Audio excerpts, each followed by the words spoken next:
Hello student, आज मैं आपको सेकंड टॉपिक जीवाणु जनित मानव रोग के बारे में बताऊंगी। इससे पहले हम जितने भी वीडियो डाल चुके हैं उसमें आपको विषाणु से होने वाले रोगों से मैंने परिचित करवाया था, और जितने भी आपके 12th क्लास में विषाणु से होने वाले रोग थे मैंने उसको पूरा विस्तार से पढ़ाया था। अब दूसरा टॉपिक आपका जीवाणु जनित रोग जो मानव रोग हैं उनके बारे में आज हम चर्चा करेंगे। मानव स्वास्थ्य एवं रोग ये आपकी यूनिट है। इसमें से बहुत सारे प्रश्न आपके यूपी बोर्ड में प्रत्येक साल आते हैं।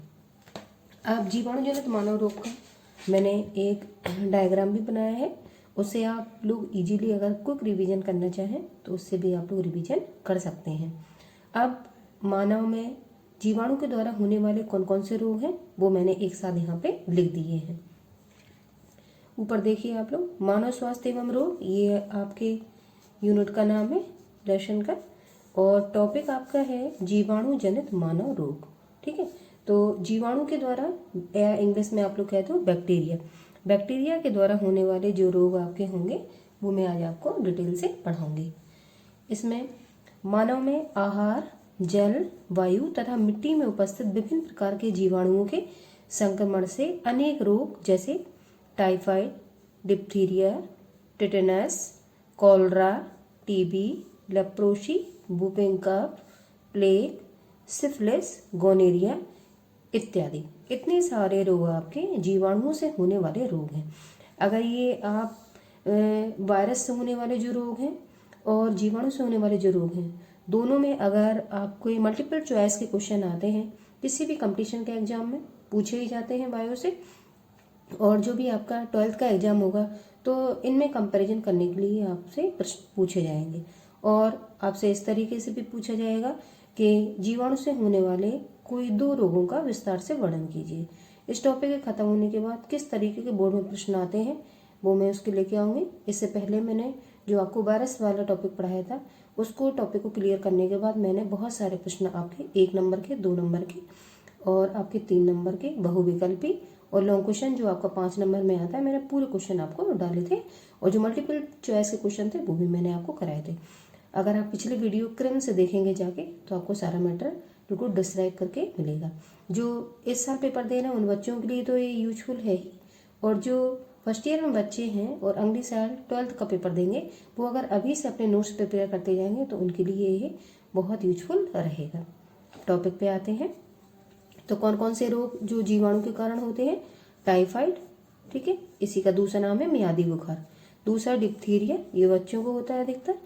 तीसरा टिटेनस, ठीक है, ये आपका मृदा में होता है इसका जीवाणु। कॉलेरा, ठीक है, टीबी, इसी को क्षय रोग कहते हैं। लेप्रोसी, ठीक है, लेप्रोसी कुष्ठ रोग को कहते हैं। वुपेन कफ, काली खांसी। प्लेग आपका ये किससे फैलता है? चूहों के द्वारा फैलता है प्लेग। सिफिलिस और गोनेरिया, ये दोनों यौन संचारित रोग हैं जो सेक्सुअली संबंध बनाने पर ये ट्रांसमिटेड होते हैं। तो मैं आपको अलग अलग कैटेगरी में करके रोगों को पढ़ाऊंगी, जिससे आप आगे किसी कंपटीशन एग्जाम में भी बैठते हैं तो आप पूरा डिस्क्राइब करके मैटर को पढ़ेंगे, तो आप इजीली जो आपका जल के माध्यम से रोग होता है और जल के माध्यम से जीवाणु ट्रांसफर होता है बॉडी में, वो मैं अलग करके पढ़ाऊंगी। और आपका वायु में जो उपस्थित जीवाणु होते हैं वो कौन कौन से रोग हैं उनको मैं अलग पढ़ाऊँ, क्योंकि इनसे प्रश्न बनते हैं अलग अलग। वायु में उपस्थित जीवाणुओं से होने वाले रोग के बारे में बताइए, ऐसे प्रश्न, या फिर मल्टीपल चॉइस का क्वेश्चन आ गया, इनमें से बताइए वायु में उपस्थित जीवाणु के द्वारा होने वाला रोग है। 4 रोग दे देंगे आपको, एक लिख देंगे निमोनिया, दूसरा लिख देंगे टिटनस, तीसरा लिख देंगे मोतीझरा, चौथा लेंगे इनमें से सभी। तो कौन सा है वायु में? निमोनिया। इस तरीके से मैं अलग अलग कैटेगरी में अलग अलग तरीके से रोग आपको बताऊंगी, तो इसको आप जब मल्टीपल चॉइस क्वेश्चन आ जाएंगे तो उनमें आंसर लगाने के लिए आप इजीली उनको समझ पाएंगे। अब देखिए इतने सारे रोग, ये तो आपको रोग याद ही रखने हैं, जिससे आप जो वायरस द्वारा होने वाले रोग है मैंने एक सीरीज बनवाई थी उसको आप एक बार रिवीजन में कर लेंगे, और दूसरा आपका जो आपके जीवाणु के द्वारा होने वाले रोग हैं उनको आप यहीं से देख लेंगे, तो आपको अंदर जितना मैटर डिस्क्राइब करके लिखा है उसको बार बार रिवीजन करने की आवश्यकता नहीं पड़ेगी। अब आगे देखिए, मैंने एक चार्ट बनाया हुआ है आपके समझने के लिए, और इसको समझ के आप सारे क्वेश्चन इजीली कर पाएंगे। आप पहला देखिए, ये जीवाणुओं से होने वाले रोग हैं, ऊपर मैंने डाला हुआ है। अब इनको हमने 4 कैटेगरी में डिवाइड किया है। कैसे? पहला, जल तथा आहार में उपस्थित जीवाणुओं द्वारा उत्पन्न रोग। ये पहला हो गया। जल, अशुद्ध जल और अशुद्ध भोजन को ग्रहण करने से जब जीवाणु हमारी बॉडी में अंदर ट्रांसफर होगा तो उनसे कौन कौन से रोग उत्पन्न होंगे। दूसरा, वायु में उपस्थित जीवाणुओं द्वारा उत्पन्न रोग। वायु में भी अगर कोई जीवाणु प्रेजेंट है और सांस के माध्यम से आपकी बॉडी में एंटर कर जाता है तो किस तरीके से वो रोग हमें उत्पन्न करेगा। तीसरा, आपका मृदा में उपस्थित जीवाणुओं द्वारा उत्पन्न रोग। अब मृदा में, मिट्टी में भी कई बार जीवाणु होता है, चोट वगैरह लग जाती है हमारे शरीर में तो वो ब्लड के माध्यम से हमारी बॉडी में ट्रांसफर हो जाता है। चौथा आपका है यौन संचारित जीवाणु जनित रोग। ठीक है, तो यौन संचारित जीवाणु जनित रोग मैंने ऊपर ही आपको बताया सिफिलिस और ये गोनेरिया है। और मृदा में उपस्थित जीवाणु के द्वारा होने वाला कौन सा है, टिटनेस। ये इंपॉर्टेंट है आपका। ये आपका जो 4 तरीके से होता है वो मैंने बता दी। पहला, जल तथा आहार में उपस्थित जीवाणु द्वारा उत्पन्न रोग। दूसरा, वायु में उपस्थित जीवाणु द्वारा उत्पन्न रोग। तीसरा, मृदा में उपस्थित जीवाणु द्वारा उत्पन्न रोग। चौथा, यौन संचारित जीवाणु जनित रोग। अब पहला देखिए, जल तथा आहार में उपस्थित जीवाणु द्वारा उत्पन्न रोग में पहला आपका आएगा मोतीझरा। इसी को हम कहते हैं टाइफाइड। क्या कहते हैं, टाइफाइड। ठीक है, या तो टाइफाइड है, टाइफाइड इंग्लिश में है आपका, मोतीझरा आपका हिंदी में है। दूसरा, ये किसके माध्यम से होता है, तो साल्मोनेला टाइफी। ठीक है, इसके माध्यम से फैलता है, ये जीवाणु का नाम है। वैक्सीन इसमें कौन सी होनी चाहिए, टैब वैक्सीन होनी चाहिए। टेस्ट है बिडाल, इंपॉर्टेंट है इसलिए मैंने इसको थोड़ा सा अच्छे से व्यवस्थित करके यहीं पे लिख दिया है। अब आपसे पूछा जाता है 1 नंबर में प्रश्न, बिडाल टेस्ट किस रोग में इसका परीक्षण किया जाता है, तो आपको किस में निशान लगाना है, मोतीझरा या टाइफाइड रोग में। वैक्सीन टैब किस रोग में ये लगाई जाती है, तो आपका हो गया ये टाइफाइड। ठीक है, दवा कौन कौन सी है, टेरामाइसिन, क्लोरोमाइसिन। तो यहीं से आपका ये प्रश्न तैयार हो गया। और मोतीझरा किसके माध्यम से जीवाणु एंटर होता है, अशुद्ध जल को पीने से और अशुद्ध आहार को ग्रहण करने से इसके जीवाणु हमारे बॉडी में अंदर एंटर कर जाते हैं। ठीक है, इतना क्लियर हुआ आपको। फिर आगे देखिए, वायु में उपस्थित जीवाणु द्वारा उत्पन्न रोग। अब जो वायु में जीवाणु रहते हैं वो रोग कौन कौन से हैं, निमोनिया पहला। ठीक है, तो निमोनिया इंपॉर्टेंट है, ये देखना है आपको।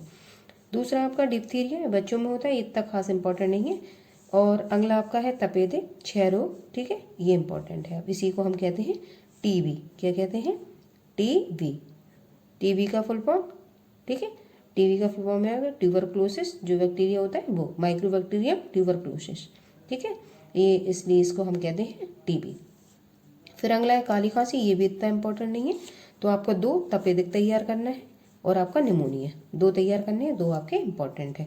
इसमें ये अकेला है तो ये मोतीझरा है, ये तो इंपॉर्टेंट है, ये आपको तैयार करना है। अगला, मृदा में उपस्थित जीवाणु द्वारा उत्पन्न रोग। तो मृदा में उपस्थित जीवाणु द्वारा उत्पन्न होने वाला रोग एक अकेला है टिटनेस। इसका जीवाणु टिटनेस, चोट वगैरह लग जाती है तो इसका जीवाणु रुधिर के माध्यम से हमारी बॉडी में एंटर कर जाता है, तो इस रोग में टिटनेस आपको एक अकेला पढ़ना है। तो देखो ये इंपॉर्टेंट हुआ। अगला, यौन संचारी जीवाणु जनित रोग। इसकी 1 यूनिट और आपकी जो सेकेंड यूनिट है, सेकेंड यूनिट में ही ये सारे रोग आपके यौन संचारित वाले इकट्ठे लगे हुए हैं, तो वहाँ पे आप डिस्क्राइब करके पढ़ोगे। और इधर सिर्फ आपके 2 रोग दिए गए हैं, तो यहाँ पे मैं आपको सिर्फ 2 रोग ही पढ़ाऊंगी जो यौन संचारित है। एड्स भी यौन संचारित रोग है, लेकिन वो असंक्रामक रोग की श्रेणी में आएगा। अभी हम कौन सी श्रेणी पढ़ रहे हैं, संक्रामक रोग, जो एक दूसरे से, ठीक है, प्रत्यक्ष रूप से ट्रांसफर होंगे, वो वाले रोग हम अभी देख रहे हैं। इस रोग में आपको ये भी याद रखना है कि संक्रामक तरीके से होने वाले रोग कौन कौन से हैं और असंक्रामक तरीके से होने वाले कौन कौन से रोग हैं। तो अभी हम जो पढ़ रहे हैं वो संक्रामक रोग, ठीक है, एक दूसरे से डायरेक्ट संपर्क में आने से फैलेंगे, उनके बारे में हम अभी चर्चा कर रहे हैं। यौन संचारित रोगों में जो जीवाणु जनित है उपदंश है, ठीक है, इसी को इंग्लिश में हमने अभी आपको पीछे बताया था सिफिलिस, ठीक है, शुजा, ये हिंदी में, इस इंग्लिश में इसको कहेंगे गोनेरिया। तो ये दोनों रोग हैं वो इम्पॉर्टेंट है, क्योंकि आपको 2 यूनिट में कवर करने हैं। जब 2 यूनिट में आप इन रोगों को पढ़ोगे इसका मतलब साफ है कि ये इंपॉर्टेंट है। तो ये सिफिलिस और गोनेरिया, ये 2 भी आपको तैयार करने हैं। ठीक है, तो आपको इस तरीके से मैंने ये चार्ट व्यवस्थित किया है। आई होप आपको समझ में आया होगा कि जीवाणुओं से होने वाले रोग हमें 4 तरीके से पढ़ने। पहला, जल तथा आहार में उपस्थित जीवाणु द्वारा उत्पन्न रोग, जो आपका होगा टाइफाइड। दूसरा, वायु में उपस्थित जीवाणु द्वारा उत्पन्न रोग, जिसमें आपका होगा निमोनिया, डिप्थीरिया, तपेदिक, काली खांसी। मृदा में उपस्थित जीवाणु के द्वारा होने वाले रोग, जिसमें आपको अकेला टिटनेस पढ़ना है। और चौथा, यौन संचार जीवजनित रोग में आपको उपदंश और सूजा पढ़ना है। अब देखिए, जल तथा आहार में उपस्थित जीवाणु जनित मानव रोग, जैसा कि मैंने पीछे आपको बताया है कि मैं क्रम से आपको पढ़ाऊंगी। जल में, वायु में, मृदा में यौन संचार। तो पहला आपका टॉपिक क्या था? जल तथा आहार में उपस्थित जीवाणु जन्य, जिसमें एक लगा हुआ था आपका मोतीझरा, जिसको इंग्लिश में हम कहेंगे टाइफाइड। और हिंदी मीडियम के बच्चे इस तरीके से भी लिख के आपका पेपर में आ सकता है, टाइफाइड। ठीक है। अब टाइफाइड ये किसके द्वारा फैलता है? तो यह रोग भोजन में उपस्थित जीवाणु साल्मोनेला टाइफी होता है। ठीक है। अब साल्मोनेला टाइफी मैंने अंडरलाइन दी, तो इसको आप परीक्षा में इसी तरीके से अंडरलाइन देकर लिखेंगे, इससे आपको अच्छे नंबर मिलेंगे। दूसरा, इसे मियादी बुखार भी कहते हैं, मैंने इसको भी अंडरलाइन दिया। कभी कभी आपका प्रश्न आ जाता है मियादी बुखार के बारे में बताइए, या निम्न पर टिप्पणी लिखिए मियादी बुखार। तो मियादी बुखार आपका मोतीझरा ये जो रोग होता है इसी को कहते हैं। ठीक है। तो जो मैंने अंडरलाइन दी वो इंपॉर्टेंट प्रश्न यहाँ से बने हुए हैं आपके। ठीक है। तो आपको उसी अनुसार आपको अंडरलाइन आपको ये देखनी है। अगला इन्फेक्शन, यह रोग संदूषित भोजन तथा जल तथा रोगी के मलमूत्र एवं थूक द्वारा फैलता है। ठीक है। तो इस रोग का अनुसार कैसे होगा? ये जब अशुद्ध भोजन हम करेंगे, अशुद्ध जल पिएंगे हम, और रोगी के मलमूत्र, ठीक है, सांस के माध्यम से, थूक के माध्यम से ये हमारी सांस लेने में इसका जीवाणु ट्रांसफर होगा। ठीक है। और इस रोग को फैलाने में मक्खियाँ बहुत विशेष भूमिका निभाती हैं। तो एक नंबर का प्रश्न आता है, इस रोग को फैलाने में किसकी भूमिका अहम होती है? तो आप निशान लगाएंगे, लिखा होगा मच्छर, फिर लिखा होगा प्रोटोजोआ, फिर लिखा होगा मक्खियाँ, फिर लिखा होगा इनमें से सभी। तो आप किस में निशान लगाएंगे? मक्खियों में। ठीक है। मक्खियाँ विशेष भूमिका निभाती हैं। आगे देखिए, ये जीवाणु भोजन के साथ आंत में पहुंचकर आंत की भित्ति को क्षतिग्रस्त कर देते हैं। ये जो जीवाणु होंगे भोजन के साथ कहाँ ट्रांसफर हो जाएंगे? आंत में ट्रांसफर हो जाएंगे। वो आंत की जो दीवार होगी उसको ही क्या कर देंगे? क्षतिग्रस्त कर देंगे। सिम्टम्स, रोगी के बदन तथा सिर में दर्द रहता है। ठीक है। लक्षण में 101 डिग्री फ़ारेनहाइट का बुखार भी रहता है तथा रोगी को कब्ज भी हो जाती है। ठीक है। जिससे पेट साफ उसका नहीं होगा। गंभीर अवस्था में कभी कभी क्या होता है कि आंत से रुधिर भी निकलने लगता है। ठीक है। तो लक्षण में आप ये 3 पॉइंट्स लिख देंगे। ठीक है। आई होप आपको ये समझ में आया होगा कि दूषित भोजन एवं अशुद्ध जल को ग्रहण करने से इसका जो भी बैक्टीरिया होगा वो मनुष्य की बॉडी में ट्रांसफर हो जाता है। ठीक है। और आंत में कई जगह आपका जब संक्रमण की स्थिति अधिक बढ़ जाती है तो इससे रुधिर स्त्राव भी हो सकता है। ठीक है। लक्षण में रोगी के बदन तथा सिर में दर्द रहेगा और 101 डिग्री फ़ारेनहाइट तक उसको बुखार भी रह सकता है और उसको कब्ज भी हो जाती है। आगे देखिए, प्रोफाइलैक्सिस एंड ट्रीटमेंट, इसमें नोट पे मैंने लिखा है मोतीझरा परीक्षण विडाल टेस्ट से किया जाता है। तो इस चीज़ को आप अंडरलाइन देंगे कि विडाल टेस्ट किस रोग में किया जाता है? तो ये मोतीझरा या टाइफाइड में किया जाता है। दूसरा, शिशुओं को टैप का टीका लगवाना चाहिए। ठीक है। टैप का टीका बच्चों को अगर लगवा देंगे तो उनको टाइफाइड ये रोग नहीं होगा। ठीक है। जल को उबालकर पीना चाहिए। तीसरा पॉइंट आपका ये रखा है मैंने। चौथा, बाजार की खुली वस्तुएं नहीं खानी चाहिए तथा भोजन को हमेशा ढक कर रखना चाहिए। आसपास साफ सफाई रखनी चाहिए। ठीक है। ये 5 पॉइंट में से कोई 3 आप तैयार कर लेना। जैसे कि एक ये वाला, जल को उबाल कर पीना चाहिए, ये वाला, और आसपास की सफाई रखनी चाहिए। अगर हम साफ सफाई का ध्यान रखेंगे तो इस रोग से हम आसानी से बचे रहेंगे। अब नोट में मैंने एक पॉइंट डाला हुआ है, विडाल टेस्ट का जो परीक्षण था सबसे पहले किसने किया था या इसके जनक कौन है? ये प्रश्न एक बार पूछा गया है। तो इन्होंने अपने नाम पर जॉर्ज फर्नांड आई विडाल 1896 ने मोतीझरा के निदान के लिए विडाल परीक्षण किया था। तो जब ऑप्शन आपका आएगा किसने किया था? तो आई विडाल, इन्होंने अपने नाम पर ही ये रोग का जो नाम है आपका वो रख दिया। इससे आप इसको रिलेट करके याद रख सकते हैं।